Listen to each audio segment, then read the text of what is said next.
ebidensya, resibo, walang lusot ang may atraso. Isang UK national sa Cebu, hindi lang daw pagpapalaki ng katawan ang inaatupag, di umano'y sangkot rin sa patong-patong na kaso. Drug possession, assault, arson at rape ng isang menor. Rubbish, isn't it?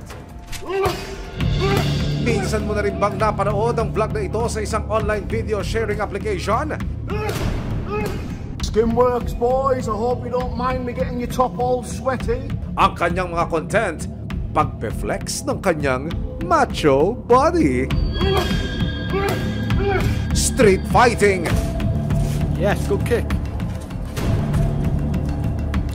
At ang kanyang love story sa isang Pinay na live-in partner. Nagawa pa niyang mamasyal sa isang tourist attraction sa Cebu. We're just visiting the Mary Shrine in the Philippines in secret location.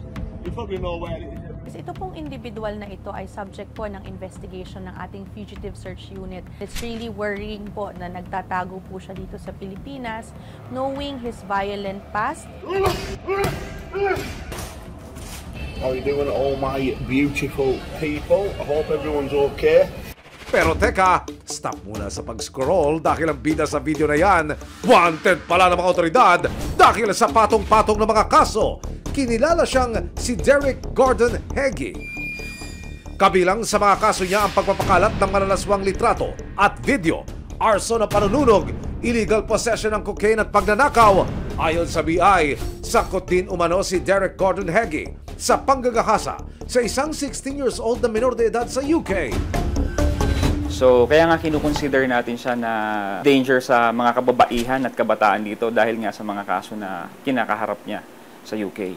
Sa bisa ng isang warrant of arrest mula sa UK authorities na ibinigay sa BI, pinaaresto si Heggie.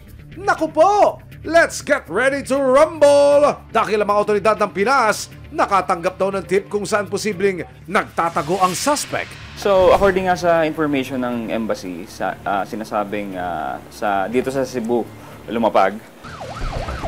So, nagkanda kagad kami ng surveillance, nagbuo tayo ng tracker teams.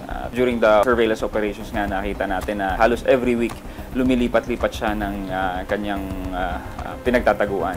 Pero hindi naging madali ang pagkahanap sa kanya. Isang buwan siyang minanmanan ng mga otoridad. Bukod nga sa medyo malayo itong Cebu City at may mga iba din siyang lugar na or probinsya dito na nililipatan niya halos every week. So every time pupuntahan namin yung lugar na sinasabing nandun siya ay nakalipat na siya. Base sa kanyang video na naka-upload sa kanyang account, sa isang gym siya madalas mag-workout. Hinagilap ng mga operatiba ang lugar at dito sa Consolacion, Cebu, natuntun nila ang gym.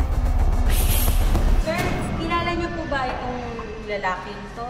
Opo, kilala naman po. Hindi na nagpunta dito dyan. Pero wala na pala rito ang suspect. Well, for Deca, kasi we used social media exploitation kasi nga siya ay isang vlogger.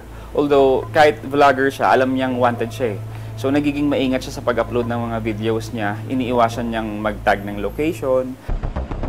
Nagpatuloy ang pagkahanap ng mga operatiba hanggang nitong nakaraang buwan.